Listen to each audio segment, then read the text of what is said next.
Pain. Austin. Share your pain with me. Let it go. Share your pain. Actually, I don't think I will share my pain. In fact, what does God need with the spaceship? Today, 40K Fanatics podcast does a movie. Is this the third movie we've done? I think it is. We're talking today about Star Trek V, The Final Frontier. This came out in 1989, and it was directed by none other than William Shatner himself. And this wasn't the It's last. good when you see. Go ahead. It's always good when you see an actor directing his own movie. Yeah, and by good you mean a disaster waiting to happen in most cases. Listen, this is not the worst movie I've ever seen, but it's got some problems. I like it. It's interesting, that's for sure. Again, I've got notes that kind of go on through scene by scene all through the movie, and I think we're gonna get some good stuff. I think we're gonna get some good stuff all the way through. So a couple things that I've got off the top before we get to the first note and the scenes is one is directed by Shatner, which tell me if I'm wrong. I have the opinion of William Shatner as being a total egomaniac, especially at this time. Is that? I don't know. I mean, I have my own idea of who the egomaniac is on set, but I like Shatner. He's one of my favorite actors. I do too. I really like him, but I feel like that there's some amount of, I don't know, like too much self buy-in. Does that make sense? And there are moments in this movie where I'm like, oh, that is just that feels like Shatner being like, some folks want to see what I think is cool. He wrote his own Star Trek series. Really? What series is that? About of books? I have to look it up. Yeah, it's about Captain Kirk after he dies in Generations. Oh yeah. He gets brought back to life and then goes on to like do all kinds of like cool stuff. Interesting. This thing is a year into The Next Generation, and it shocked me that the visual effects appear to be weaker than the TV show. There's a reason for that. Well, we ought to get into that now on the front end. Yeah, what the heck? I believe their budget got cut, and also they had been signed on with a different special effects studio, but then they couldn't deliver, so they went with a cheaper one. And said, "Hey, can you do this?" They're like, "Sure, we can do that, of course." And then they couldn't do it. Well, I mean, they did something. They were like, should have done a little bit more. I've seen the behind the scenes of this. I have to remember this, but I believe they went to the people they originally were doing the special effects that had done them in the past, maybe an ILM, and they were going to charge too much, and their budget had been cut. Yeah, ILM. Then they go to the smaller one. Yeah, ILM in '89 was definitely charging a premium. By '89, they're probably starting to work out how the dinosaurs in Jurassic Park are going to work. And let me tell you, they were keeping their secrets if you didn't back up the truck. I've got one more note here that these are sort of my broader notes. Perhaps we should have saved them for the end, but we're doing them now. I've got not all the banter works, but some of it is gold, and that's the banter between the original crew, which, I mean, you get plenty of it. Yeah, this is very much a Kirk, Spock, McCoy film. Yeah, very much so, centered on the three of them. Yeah, who's the transporter guy? What do you mean? The chief engineer? Yeah, well, he's not the transporter guy. He's the chief engineer. Well, he's transporter guy in this movie until he knocks himself unconscious in a Very big Jeffrey's tube. But anyway, let's get to the first note where we kind of cover the scenes of this thing. And my very first note is, oh, look, it's Mad Max. We come down to a planet where a guy who, I say, my very next note, no, is Christian Bale in that bad Thor movie. Because there's a bald guy with bad teeth, and he's just digging holes. He's digging empty holes in a desert. Yeah. And I think it's always special when you see this comes up like a few seconds later, but the horse coming in, it's always special when you see a horse in Star Trek, I feel. is it? Well, Is that kind of I say, running thing throughout? I don't know, you see spaceships all the time in Star Trek. Just spaceships in space. So when you finally get to see like a horse or something, it's like, oh wow, a horse. Oh yeah, and it's like a It's interesting. unicorn horse too. Yeah. Yeah, and so this mysterious figure, he gets off the horse and he says to this guy, uh, "What does he say? Give me your pain." Give me your pain. And I said, "It's Lawrence of the Grief Eater." Because he looks like Lawrence of Arabia rolling up, and then he's like, share your pain with me.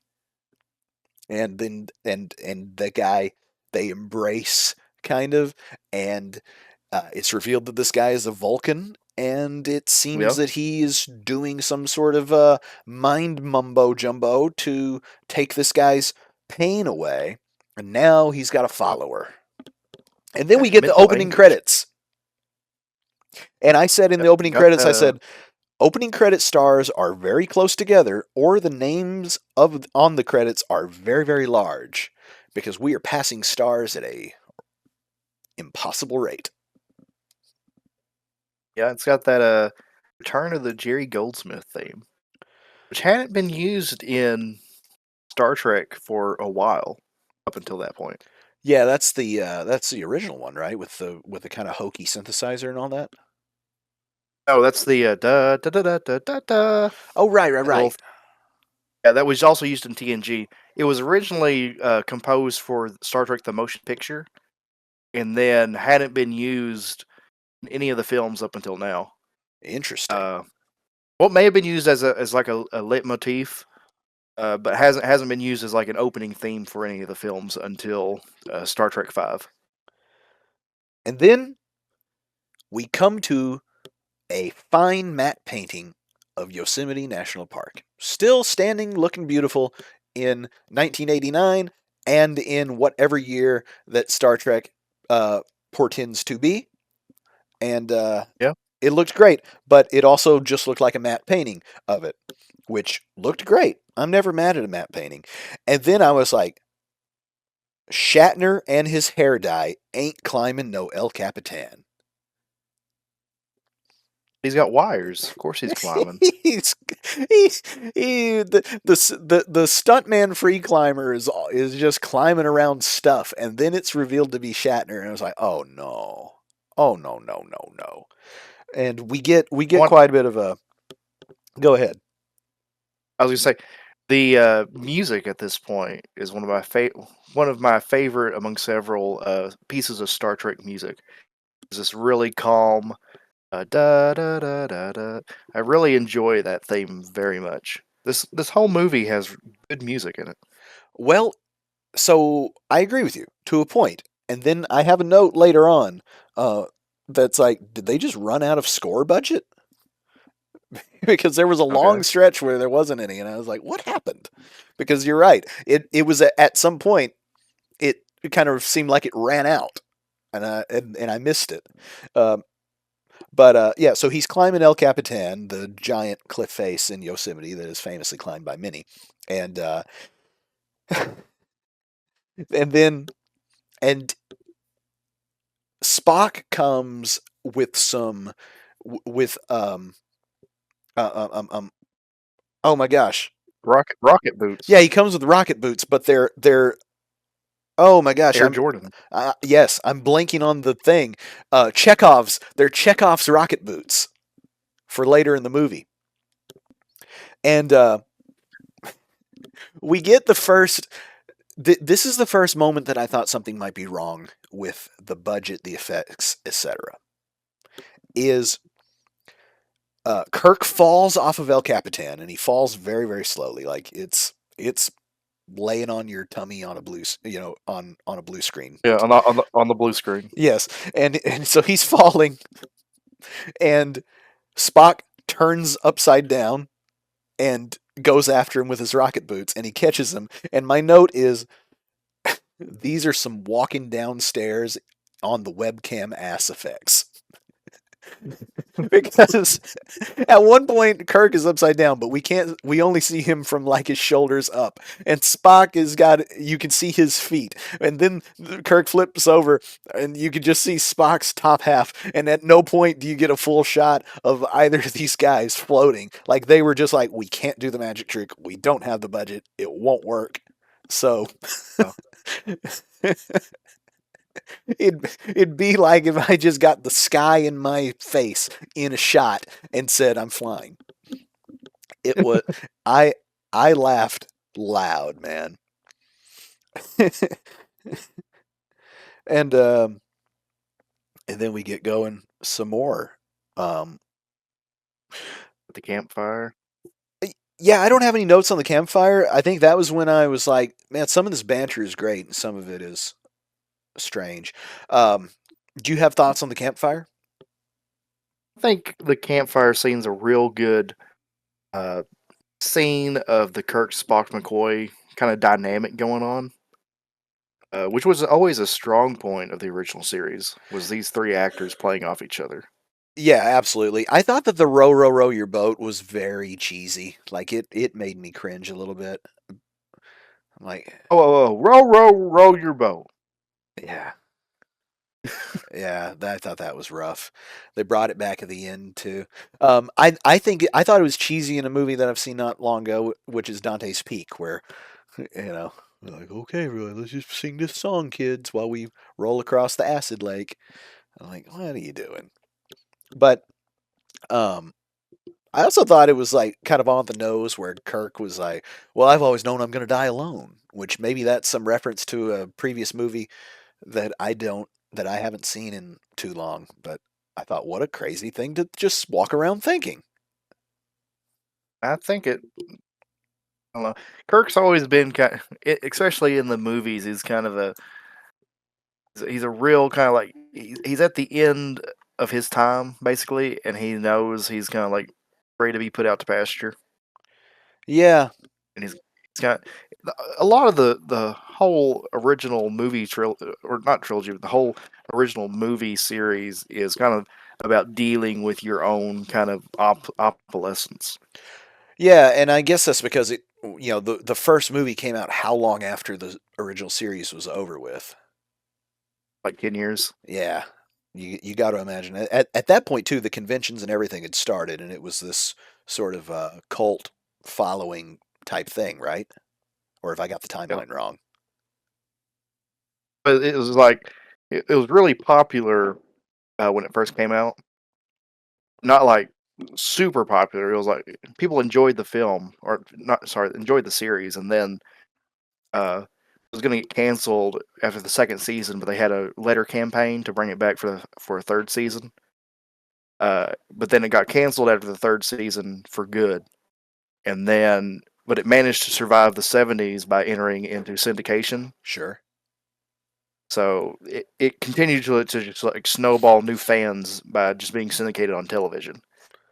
Yeah, So I guess my question is because Shatner's got a writing credit on this thing as well, and like you say, I don't know if I've watched every single one of these movies, but I've seen Wrath of Khan, I've seen this one, I think I've seen I don't know what I know I've seen some others that he's in, and they do all deal with the sort of mortality of yeah, age, stroke, Starfleet career, um, and I wonder if I just, I'd have to have a time machine to go see. Like, when did the Star Trek conventions, when did the panels, when did Shatner and Nimoy start fielding questions about the show, about this bygone part of their career? Because I could see very easily how doing that for an amount of time and then being asked, hey, you want to do it again? You want to write a movie? Would create in you this desire to speak toward that feeling of something that is gone by or on the way by. Yeah, I'm pretty sure that the convention started in the 70s with syndication. Yeah, so then that must be the reason for that then. Um, then I go on I'm to we go on to we go back to the planet that we started at, and Nimbus the 3, yes, Nimbus 3. Um, I forget what they call it, the something center of peace, or Planet of yeah, Peace. the planet of peace in the galaxy.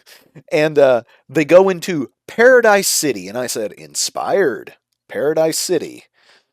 Them and Paradise Guns N' City. Roses, where the take me down. Anyway, I don't think the girls are pretty. no, and but I did ask because we get a panning shot of the cat stripper, and I said, did they do this before Total Recall? Because she's got the third one. Yes, Yes. And they did do it before Total Recall. So Total Recall ripped off the Final Frontier. Um, amazing. yes.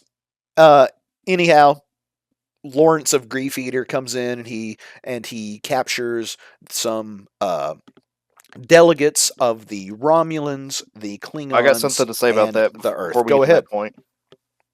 Go ahead. Uh, Whenever the Romulan delegate comes into that, all I could think about was you during the Dune movie talking about Princess Exposition. This is like Ambassador Exposition coming in here. 100%. He, Yeah, he, he goes, she's laying out talked the about, yeah, for no reason at all, she's laying out the sort of state of affairs um of that triumvirate for I don't know who, us, obviously. oh, this is the city where our three governments have decided to create a neutral zone of peace. Like, way she says it is just like such exposition and heavy delivery. Yeah, it's one of those scenes where like the other actors are not even in the room. It's just a big old blown up cue card for her to read as Yeah. she stands there opposite the table. Um, and then finally we get some space, man. My note is some good looking models. Man, those Hmm. ships, that whole era of build a physical model, a bunch of them, composite them together the best you can, which honestly you could see the compositing is not the best in this, but looking at the Enterprise as a model in the dock, just moi, chef's kiss. Yeah. Loved that. And you know what's so great about that shot? What's that? It's reused from the other movies. Oh, no kidding. Yeah, Oh, that's why it looks so good. well, I mean, yeah, that is a bit of a shame, because later in the movie there's a little bit of space combat, and it looks like a slot car track, you know. Yeah. Um, then I don't know what this note is about, but the crew gets called back, and they need him to go check this out for reasons that are fairly unclear. I guess because the admiral feels like Kirk is really good at this kind of stuff, which Yeah. I don't feel like Kirk has ever given us evidence that he's handy on in matters of diplomacy or peaceful negotiations. Like, I guess he gets the job done, but anyway, take the Enterprise, which is totally broke down. Now, let's stop right there and talk about totally broke down. The Enterprise is in for refit, but they load up on it to go, and right off the bat, they do a thing that I appreciated, which is the transporter is broken. It's a hostage situation. Obviously, the move is lock onto him, beam him up, problem solved. They take care of the transporter right off the bat for a pretty good reason, and I love that because there's nothing that breaks Star Trek worse than the existence of the transporter. Yeah. That Talking about especially that one Next Generation episode where somebody was infected with a terrible disease or whatever, and so they used the transporter buffer of them to like reconstitute them without the disease. And I'm like, well, that's a secret to eternal life too. Then why doesn't everybody mhm, just keep a transporter file of when they were 21? Anyway, a topic Uh, for another day. gonna say, I think this is I'm remembering my movies correctly. I believe this is the new Enterprise, and that's why it's getting refitted. It's a different ship that's now being called Enterprise to replace the old one Yeah, I think that's right. I think this was because the the old one got destroyed in Star Trek 3. okay. So in Star Trek 4, they had no Enterprise in that movie. Uh, yeah, they did not have the Enterprise in Star Trek 4. Oh wow, crazy. Um, that one's a Search for Spock, isn't it? No, Search for Spock is the third one. The fourth one is A Voyage Home. Okay. Well, my next. All right. My next note. What kind of nonsense is Kirk talking about? What is this movie about? And I don't remember what that That's a good reference is, question. but he was I don't know what he was talking about. I think he was looking around at how the ship was taken apart or something, and how he was gonna, or maybe they were down in his office by that ship's wheel. I think what that was that's the kind of like higher staff, kind of like recreation area is what I think that is. It's like a lounge. Yeah, that could be. I've got, is this damn movie about some row, row, row your boat? Because at this point, I start asking questions. Like, we're quite a ways in, and we've got this little hostage situation, but there's been so far no bigger kind of plot established. And we get into one of the problems with this movie, which is the pacing's a little all over the place. Like, we've got Lawrence of Grief Eater with his mysterious power, and for some reason he wants a ship, and they're going to bring it to him because he's got some hostages. I'm like, okay, but we have no idea what his plan is, and or anything. Anyway, um, okay. And then I don't have a note for quite a while. So until the Enterprise come down in their shuttle, and then I got some notes. But do you have anything for that part of the voyage, I suppose? Do you have anything in those in Well, between scenes? Because they go on a while. I believe between these scenes we're introduced to the Klingons. That's right. We are. And the Klingons are around? This is one thing I don't understand about this film. I haven't looked into it deeply, but what the motivation of this Klingon is besides he wants to go fight something. Yeah, which I don't know I what his. I feel like his purpose in the film is just to be there for the end, provide a means out for the film, because he doesn't like he shows up occasionally but never really does anything. He's just kind of there. no, he's just an agent of chaos, and I mean, you and I discussed this privately about how the Klingons sort of developed throughout the Star Trek lore, and Yeah. at this point, the Klingons to me are like they're trending toward the sort of warrior culture of honor and glory that they finally get to in the next generation, and then further develop in things like uh, DS9 and even Voyager, where you sort of have different factions, different level. They're almost like the Mandalorians of Star Trek at that point. But at this point, I mean, they're just a bit savage. Now this movie came out during TNG, so some of the stuff going on with TNG would have been influenced with this. Yeah, and the early TNG representations of the Klingons is that way too, and then it develops Hmm. much more as the show goes on. But yeah, I mean, it's somewhat problematic, and it's also just sort of like as lowbrow as it can possibly be. And I mean, this guy, the Klingons are just there. Like if you took them out, it makes no difference. Yeah, you just have to Be, you'd be, have to figure out a few like plot points, but other yeah, than that, they like serve no purpose. yeah, but I mean, It's not like they're not here to like save the other Klingon or do anything with that. They're not involved with that. no, they just want to intercept the Enterprise for that guy's own personal glory of busting up Kirk. And we just cut to him periodically, and they would have been better saving the bird of prey set money on, you know, some better looking shuttle flights. Anyway, um, my next note: Kirk and Uhura and everybody, and I say Uhura, so she's in this thing, and oh boy, this scene right here. Mhm. They come up to Paradise City and they look through their little Star Trekky binoculars and they see all these guys. And Kirk says, "We need a distraction." Now, at this point, it's so who all is it? It's Kirk, Spock, and the Doctor, whose name I can never Uh, remember, McCoy. McCoy. And apparently, Uhura was on the shuttle too, but they don't really make that clear.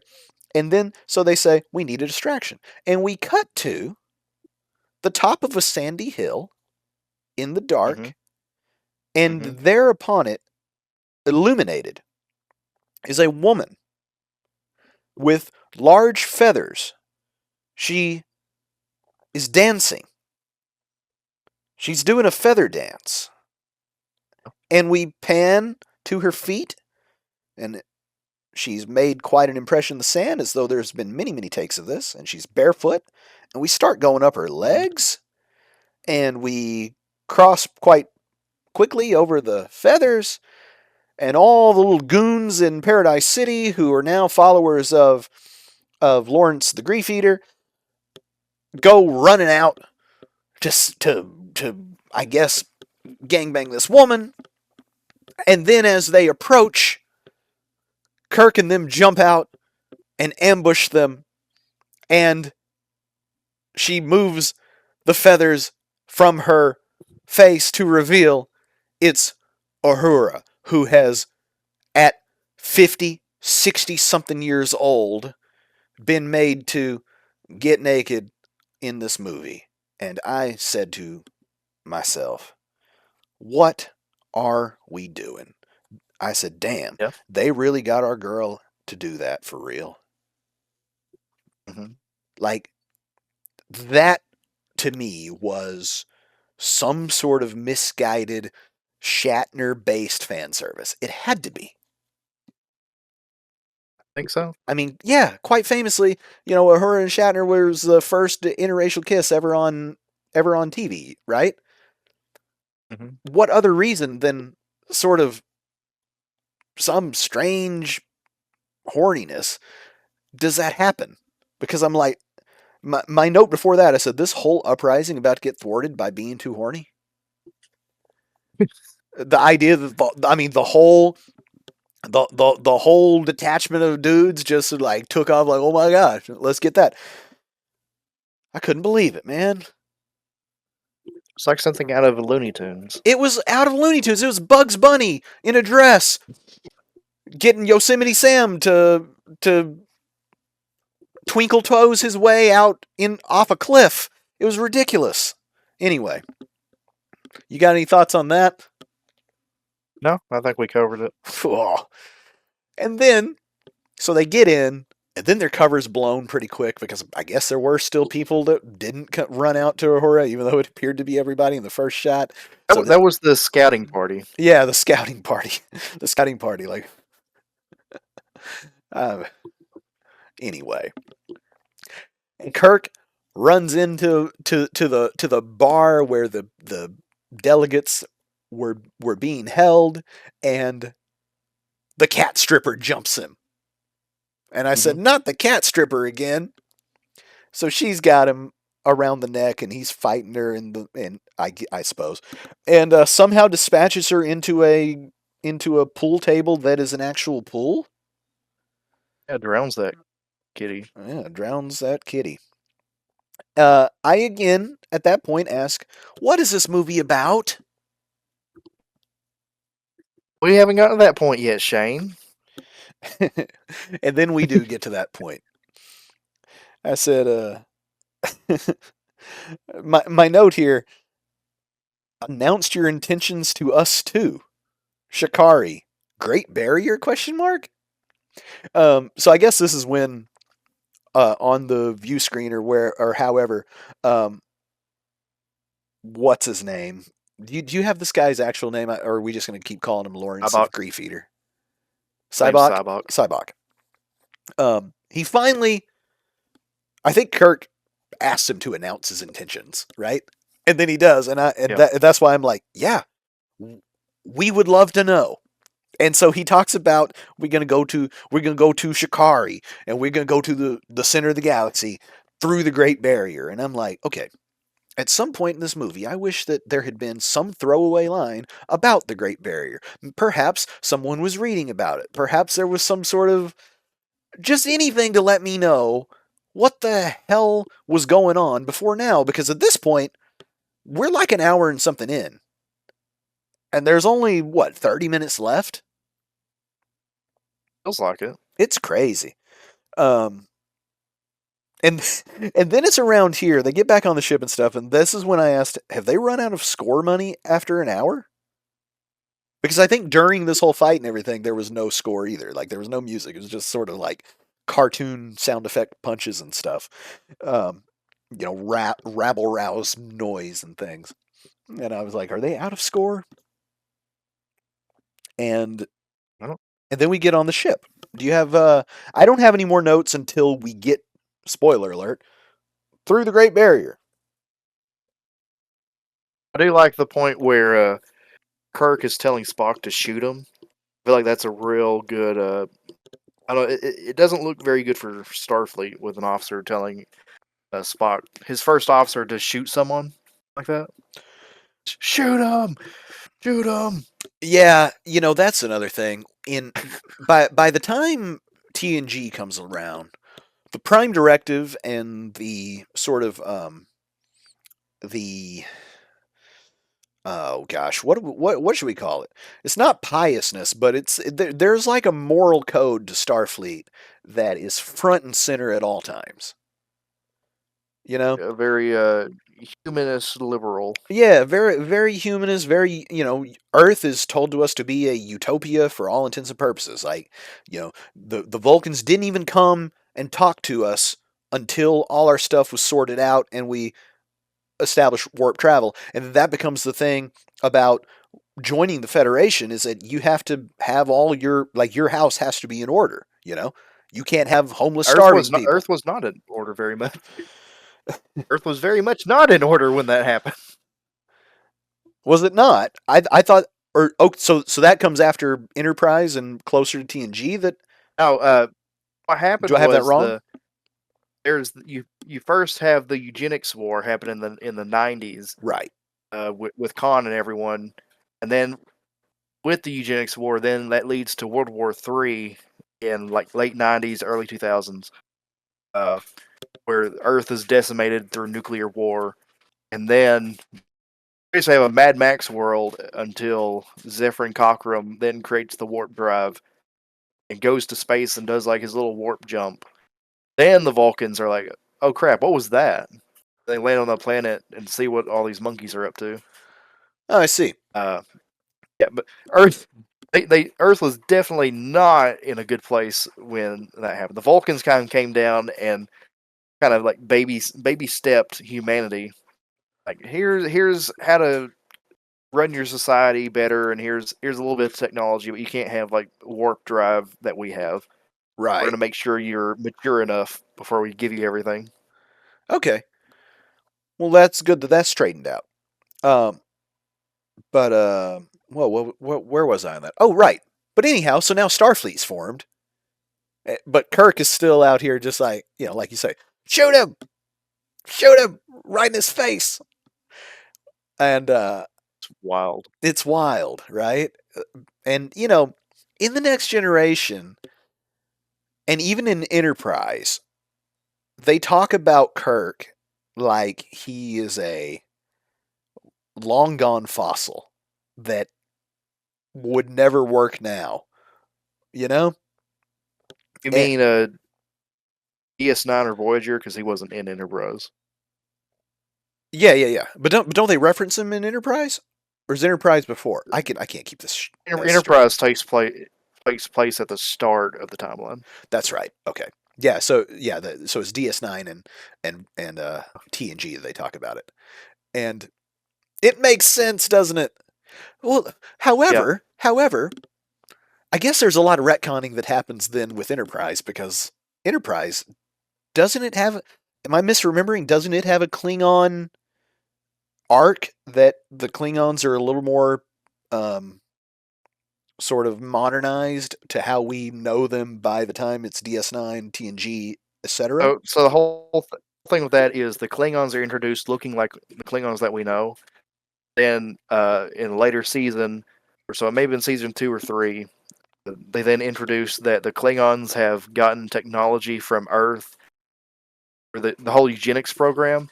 Then they're going to try to do their own eugenics program, and in so doing that and introducing that genetic kind of stuff with their population, it dissolves their forehead ridges and makes them more mentally unstable. And that is the canon explanation as to why the original series Klingons look more like humans and act differently. I see. Is that they are byproducts of this event. Crazy. It's only until later that they reverse it and are able to regrow their ridges. So back to this movie. Uh, Spock does not shoot what is revealed to be his brother, Cybok, Yeah, half brother, because Spock makes a semantic distinction between the two. In he is such an obtuse person in this film. He is very He is so obtuse, obtuse. yeah, and like I mean, I guess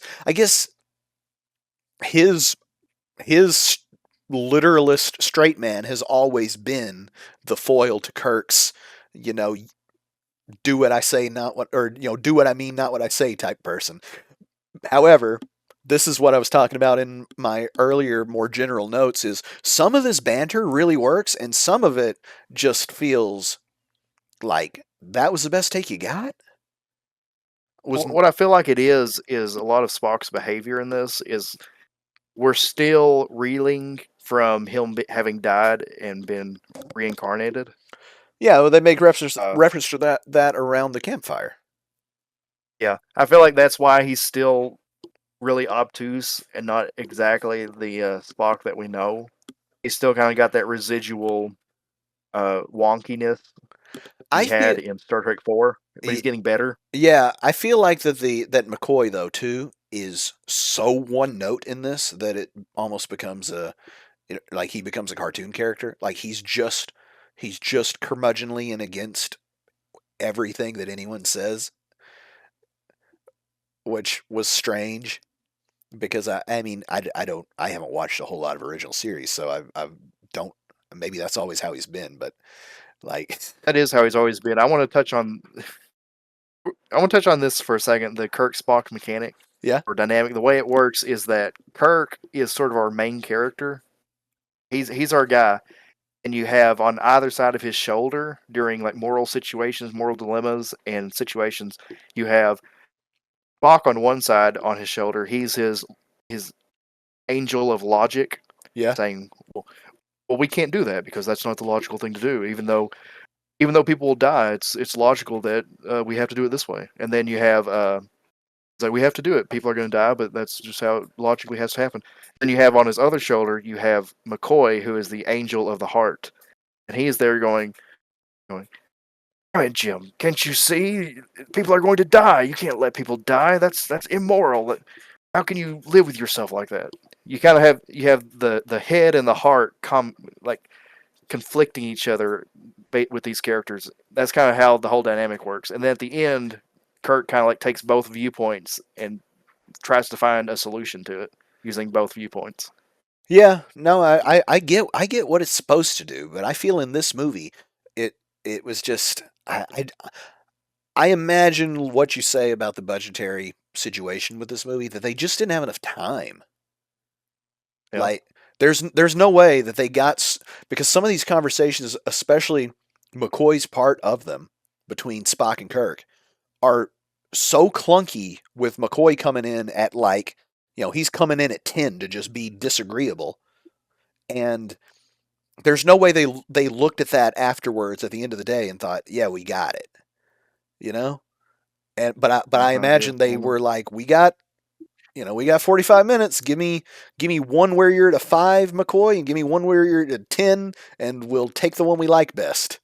And then, Yeah, God knows what kind of taste Shatner has on this kind of thing. So you probably, I mean, watching him act, I imagine he likes a 10 no matter what the scenario. yeah, Um, but anyway, we go on. Oh, so they get busted out by Scotty. Scotty's looking really old in this. And yeah. they get into these Jeffries tubes that are just big O hallways, and they're working their way through the ship, and then they go climbing up a ladder of a turbo lift, and their fellow shipmates. Because Chekhov's here. He immediately gives his pain to the grief eater and is on their side. Uhura too, I believe. Anyway, then we get the hover boots coming because we think Spock for just a second is going to betray them because McCoy and Kirk go climbing up this ladder for however long it would take them, and Spock takes off, only to come back a little while later. He must have ran somehow to his quarters and got his hover boots, and then we have a well, we Maybe have they'd a be in a locker somewhere. Maybe that's just like a standard issue item. perhaps, You and go to a utility closet and grab some. and then we get some more poor special effects with these hover boots, but it's fine. I wasn't mad Did at you it. notice that they passed the same floor number multiple times? The track that they were on to move them up and down, the outside of a scissor lift on the other side of a wall panel was taking all my attention, but I don't doubt that. I think it was 57. Maybe it was 50 something. I think that they passed like twice. Yeah, no, I believe it. Um, well, because they probably got it twice, and then just used the clips over and over. Like they probably Yeah. they probably moved them up, changed the number, moved them up, changed the number, and after two or three of those, they're like, "All right, that's all we got time for." And then, well, what if we need more? They're like, well, we'll just Looney Tunes it and keep the background moving. Hmm. Which in that case, what you should do is not use the numbers. But who am I to armchair quarterback the special effects team of this movie? All right. Then we get to the center of the universe and the Great Barrier. And the Great Barrier, to steal a phrase from the pitch meeting guy, it's like, ooh, it's gonna be tough to get through that.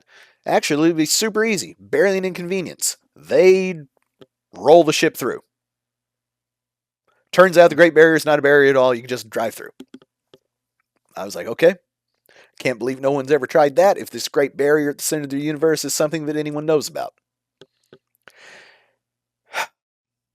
Then they go walking around. And I've got a hilarious note here. Oh wait. First we've got to talk about Lawrence of Griefeater coming to try to convert Spock, Kirk, and McCoy. This is down in that room with the ship's wheel. Yeah, I was just about to ask you about that. Yeah, I enjoy this scene. I have a problem with McCoy's because honestly, I have a problem with this entire thing, and I've got a note about it. My note is this whole letting go of pain and coming to terms with regret seems like it would play better if these weren't old men.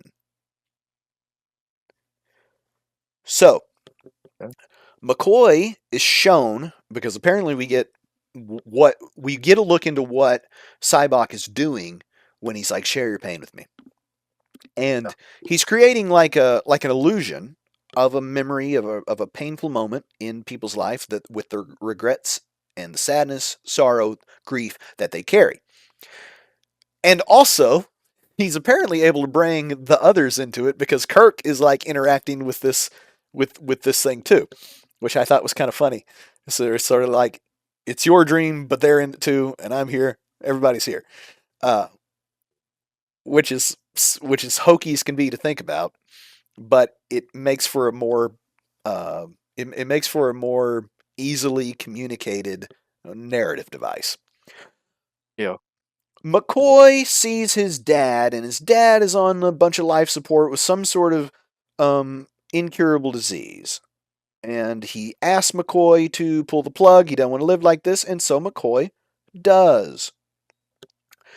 And this was apparently some years ago that this took place, and McCoy has been carrying this around with him for some amount of time.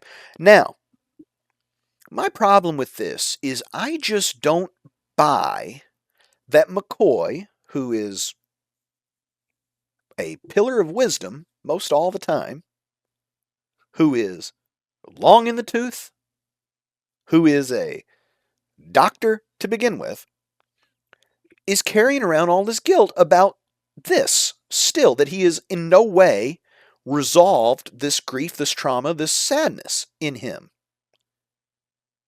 And if McCoy was 25, I get it.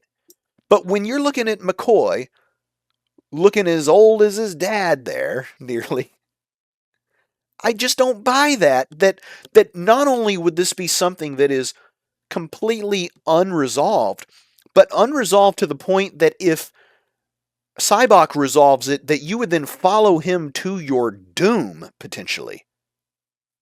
Mm-hmm. Betray all your friends and people that, you were with yesterday. It's crazy to me. And then we get it again with Spock, where the day he was born, his father was upset that he looked so human. Now, I get, again, that is obviously a hurtful thing, but is also telling, and Spock does tell it, is telling that to find unresolved regret and pain in Spock, you have to go to the moment of his birth. And to which he informs Cybok, he's like, no, you got it all wrong. I'm fine with that too. That doesn't define who I am or how I feel or anything of that sort. And then Kirk refuses out of hand. Like, he's like, no, you're not even going to look at mine. Forget you. Kirk refuses therapy. Yeah, rightly so, it turns out, but that comes later.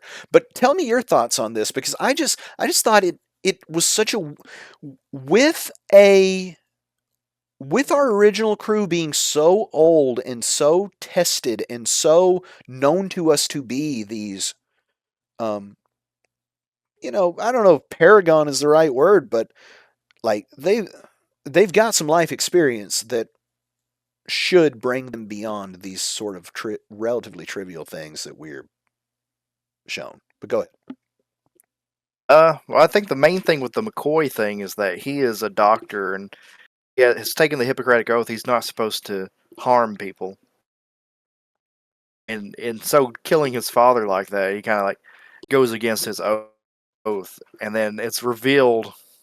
He reveals that like not long after that had happened, then they found a cure for his disease. So if he could have just stuck out just a little bit longer, he could have saved his father. Yeah, I suppose, And but also and it's perhaps that with him, perhaps with him being a doctor, he never like opened up about it with anyone or anything. It just maybe he just kept it like deep down because he was afraid of if this were to get out that he had done this as a medical professional, what that could do for his career or anything. So he kind of just kept it bottled up for too long. Yeah, I mean, I think that doesn't pass any kind of logical scrutiny. The idea that McCoy has got a family member with some sort of disease, and then a matter of weeks later they come up with a cure. Like the idea that he had no knowledge of the existence of this research into the thing or the state of the research is silly to me. So even when they gave me that little nugget, I'm like, well, that doesn't make any sense. You know? Maybe they went to maybe they contacted a planet Maybe somebody like found first a genie. contact. Yeah, or they went to like Planet MacGuffin and like some alien race is like, oh hi, and they're like, we're the Federation. They're like, oh cool, we got this cure for this disease. You want it? And they're like, oh okay. Well, And yeah, that's how he learned that. yeah, but that, but How that, he learned that. but Yeah. that's ridiculous too. Because it's like, well, then what's the purpose of your regret? Because were you going it made me ask all kinds of questions about the state of medicine in this time period. Are there people with hereto now incurable diseases set in a bed on life support indefinitely until potentially you come across what is tantamount to a genie that can just, I wish for blank, I wish for lung cancer to be cured, and you happen to find the genie that does that. But until then, yeah, just lay there forever. You see, that doesn't make any sense. Like McCoy, in the event that it took place the way that you're saying, and it was not like a ongoing research thing that McCoy could have looked up, then how does he have regret about some stuff that he had no possible way of knowing? It's ridiculous. And ultimately, McCoy does the same thing that Spock does, which is say, "No, I guess I'm going to hang out with him." Which then I got so many questions about Uhura and Chekhov and the rest of them. Like, what the heck is wrong with you guys? You guys are just lower level adventurers than the rest of these dudes, and you couldn't pass your Constitution check. Maybe Chekhov had just such intense pain about something involving a little old lady in Leningrad that just pushed him over the edge and it made him have to join Sabak. I don't know. It was. I mean, again, it's my biggest problem with the movie is that the whole conceit of the thing about about this pain and all this is kind of silly, and then also the part Kirk just doesn't participate, which is not probably the right thing to do if you're a person that needs some therapy or has unresolved issues and things of that nature. But as we'll continue getting to the last of this movie, he's going to prove to be right all along. Mm-hmm. If you have no more on that, then I would like to Yeah, get to my I'm next good. note where they get to the planet. And so I said, that is a highway with tire tracks in some purple Sierra Madres. This movie Mm-hmm. appeared to have been shot in chronological order because you can just smell the money running out. And by the end, they're in probably the Sierra Madres, seriously, which are just outside of LA. I believe if you spun the camera around, you would see the LA skyline. Okay? And Mm-hmm. there's a rock, a mountain. It's just the desert, desert Southern California mountains. Like we've all seen them, we Yeah. all know them. There's a purple filter over it, and you can see tire tracks going up that hill. And I was like, "Oh man, it's all coming apart." And then they walk around for a minute, and they're like, "There's nothing here." And Cybok's starting to feel it, and then all of a sudden the ground shakes, i.e., the camera moves around. By the way, it kind of looks like it's dark, except it's daytime. They just have the purple filter on it. They're pretending it's dark. It's ridiculous. And then a sound stage pops up out of the ground, Yeah. and then they meet God. Because that was the whole idea, was that we're going to the center of the universe to meet God because Cybok wants to. Mm-hmm.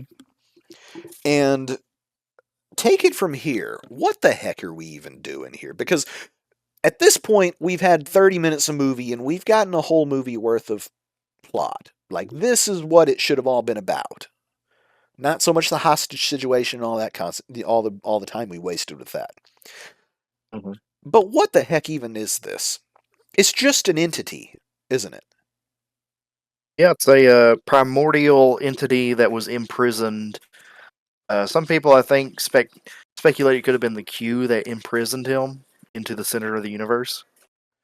And And I saw, he's got lightning powers, is what he does. yeah, and I think it's implied that he has seeded the universe with the idea of a paradise world, be it heaven or Vortavor, as the Romulans say, uh, to eventually find someone who can come free him. Yeah, and so they're all standing there and they're talking to him, and then he says, "If you'll just bring your starship close, then I can Get on it, and we can take off. It will be your chariot. And then Kirk asks a question, and he literally holds a finger up, because he's standing in the back, and you can tell he's not buying much of this. McCoy is totally McCoy's bought in. He believes it. Cybok obviously believes it. Spock is present, right? And our boy Kirk, with balls as big as melons, drops this stone cold bar. He says, "What does God want with a starship?" And the guy's like, "Say what?" And Kirk asks again, "Explain to me, what does God want with a starship?" Who are you? Yeah, who are you to question me? He's like, "Hey, I just want to know. If you're all powerful, what do you need? What do you need a starship for?" And like syntax error takes place, and the entity is like, "No, I'm gonna tear this whole thing down. Then forget you guys." It was crazy, man. I just thought he everything is leading him to believe that he is meeting God.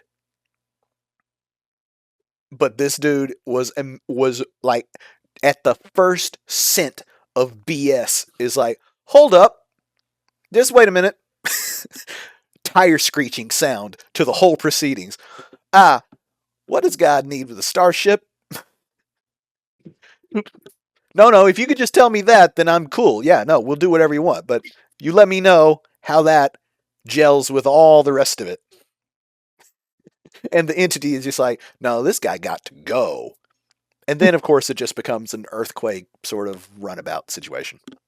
You get the God boss battle. Yeah, which is, again, the money has run out at this point. What were your thoughts about the moment of them meeting God? Because doesn't Cybok walk into it and get like he just gets vaporized, right? Oh, Cybok. Eventually, the entity uh, turns into Cybok, and then Cybok and the entity wrestle each other Yes. until Cybok dies. Then Yes. you've got the big floating head that follows Kirk, shooting lightning bolts. Yes. Meanwhile, Scotty has been working on the transporter for this entire movie, off and on, and he gets it to work. And uh he beams up McCoy and Spock because he can only take two right now. He can't get all three. And then just then, here come the Klingons to finally do something that may effectuate the plot, except it kind of doesn't have to. But they shoot the ship, and of course, it hits the transporter room for reasons, and there they go. Um, and then that's about it. You want me to fast forward the Yeah, last of it, or do you have thoughts of the final bit of it? I think I'll say that you've got the transporter room destroyed, and then you've got Kirk alone. And it's kind of like, oh wow, Kirk's alone. He thought he would have to be alone to die. This is it. He's Y- facing off against the formless godhead shooting laser bolts. It's over. But Yeah, then you get the U.S. Machina Klingons coming up. yeah, and at that point, McCoy, I think it was, and Spock, they go and they talk to the Klingons, and they get that Klingon ambassador to talk to the Klingons and convince them to beam Kirk up. So they beam him up to the bird of prey. Spock is there manning the gun for the reasons of a reveal? Question mark? A reveal? After he kills God. Yeah. He just shoots him with a. He just Yeah, shoots him with a. disruptor arrays are God's weakness. Yeah. Apparently, this. I mean, I got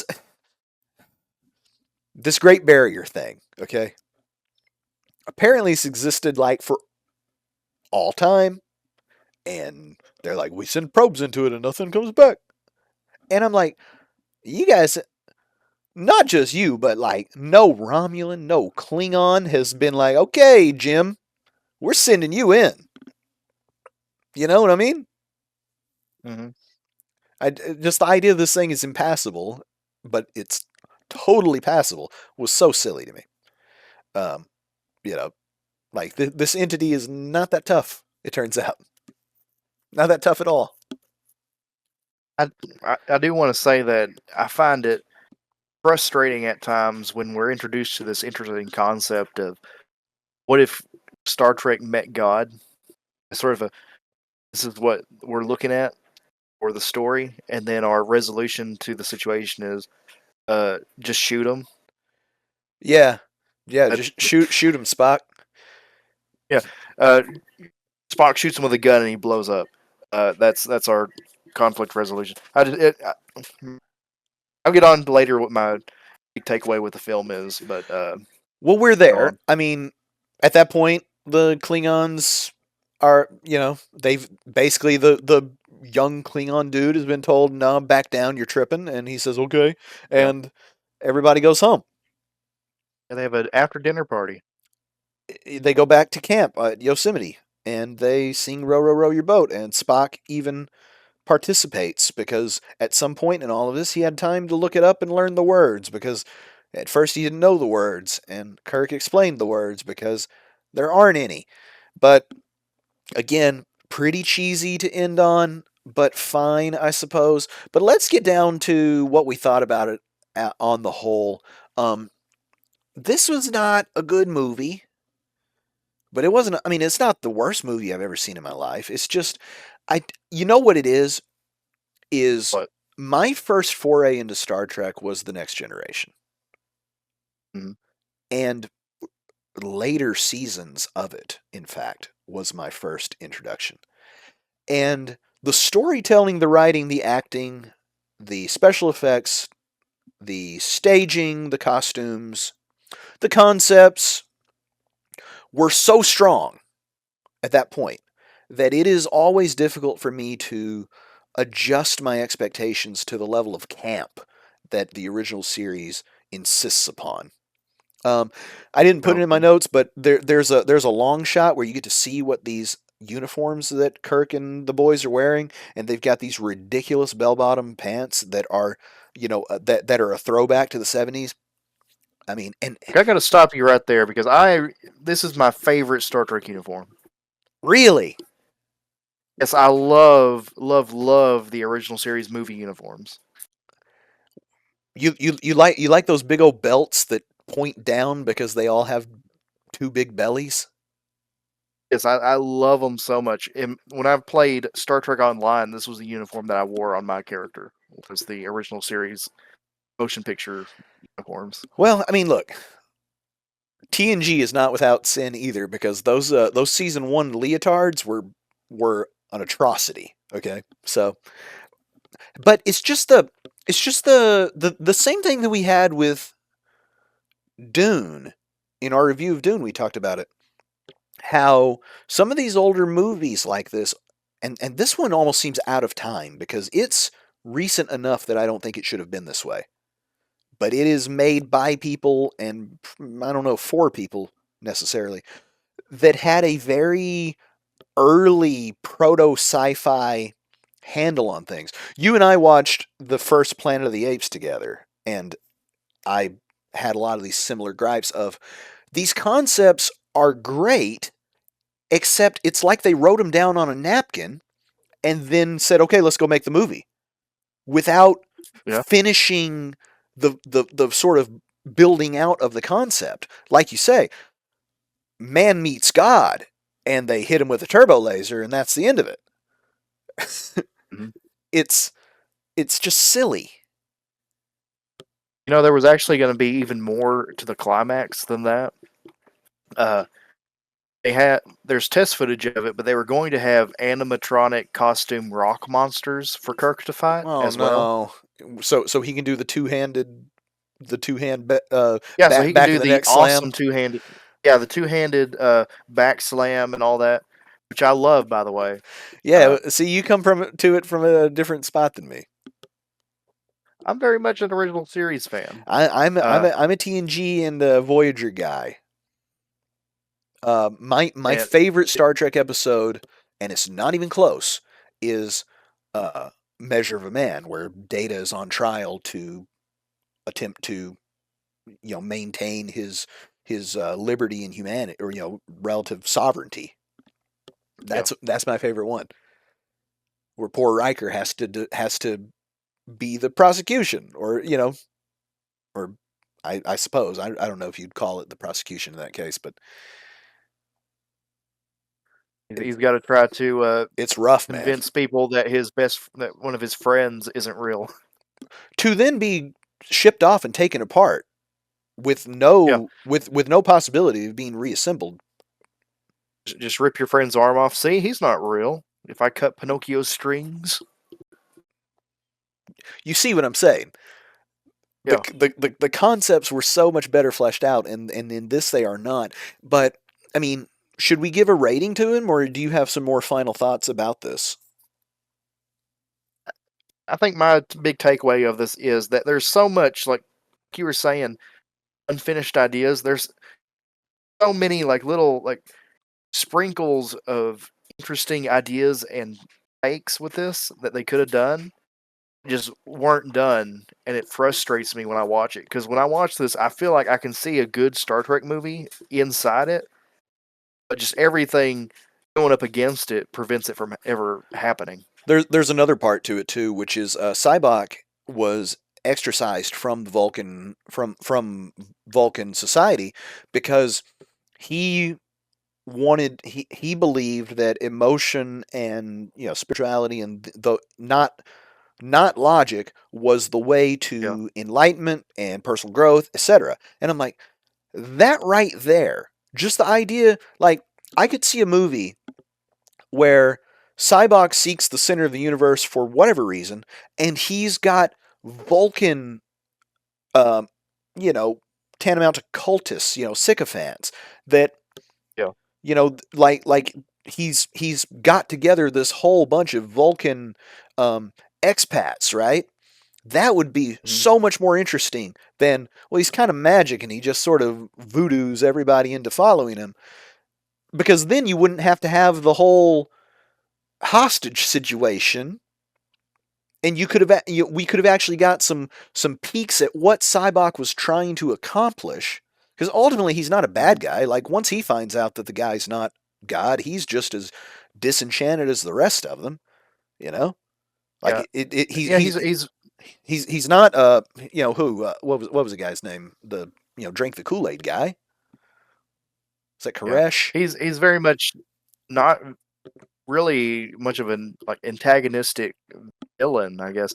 He's never harms anyone, even the hostages. The hostages were like okay with it all. It's all big misunderstanding when you get down to it. Well, and imagine the movie that I'm talking about, where Cybok has created this uh you know ostracized group of feeling Vulcans. Like, Yeah. wouldn't it be way more interesting if Spock and Starfleet got called because the Vulcans are tripping in maybe their method of dealing with this situation? Like, that would be so Mhm. much cooler rather than just having a random Klingon guy that happened to intercept a comm coming and messing stuff up. Like, Yeah.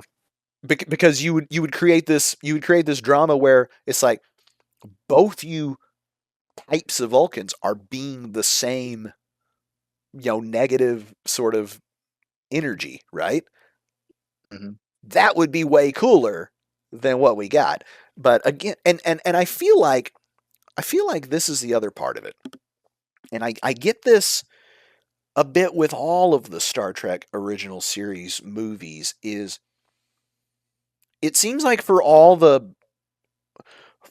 the writing that was skipped, right? All the writing effort that was not done, there's a lot of effort paid toward, like, let's get some more close-ups of Kirk looking intense as Spock doesn't shoot his brother.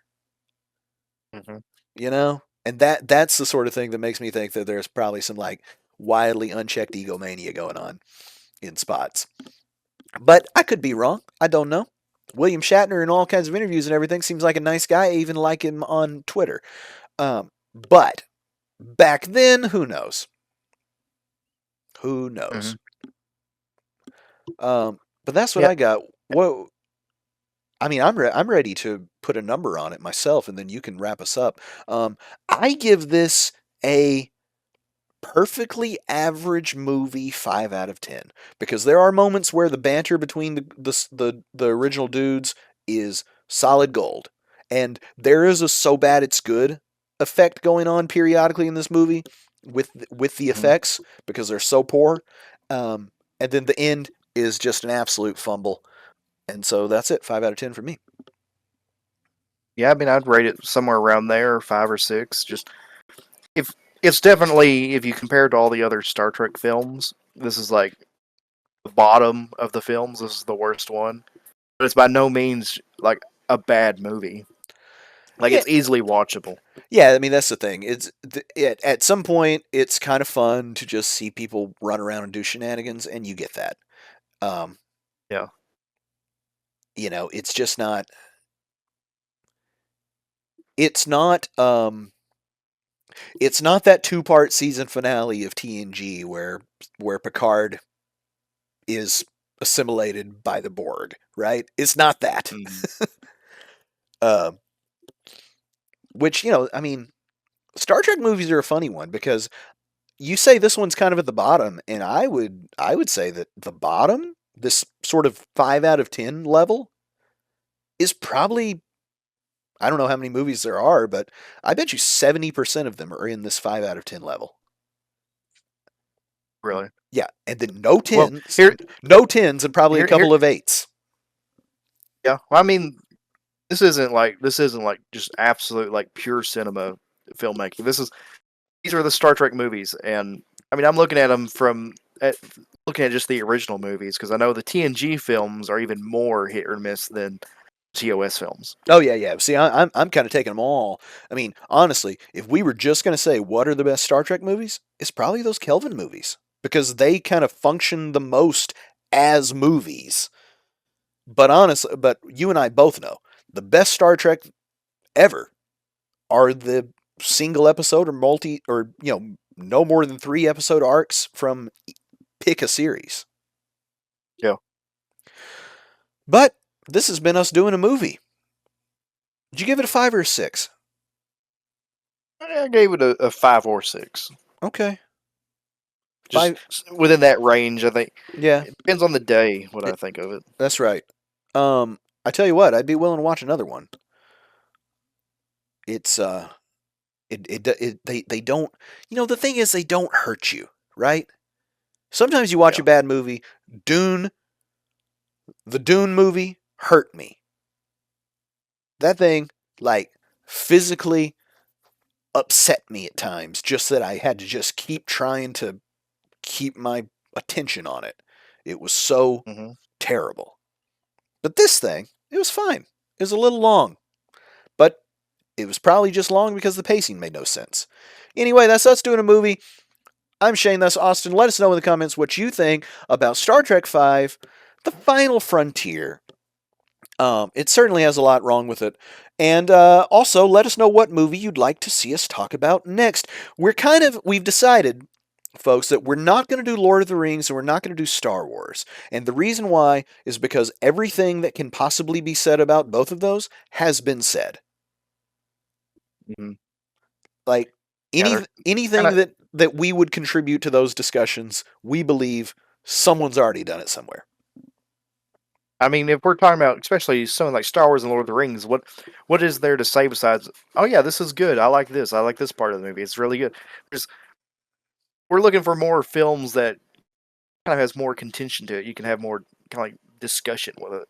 Yeah, because listen, I watched Empire Strikes Back the other day. Didn't even watch A New Hope. Just put on Empire Strikes Back with the wife, and we're watching it, and it's just like this thing is excellent. The effects are excellent. The dialogue is excellent. The acting's excellent. Just I mean, you talk about the models of the ships and all that. It's so damn good. But until next time, when we do another movie, don't forget to Stay fanatical.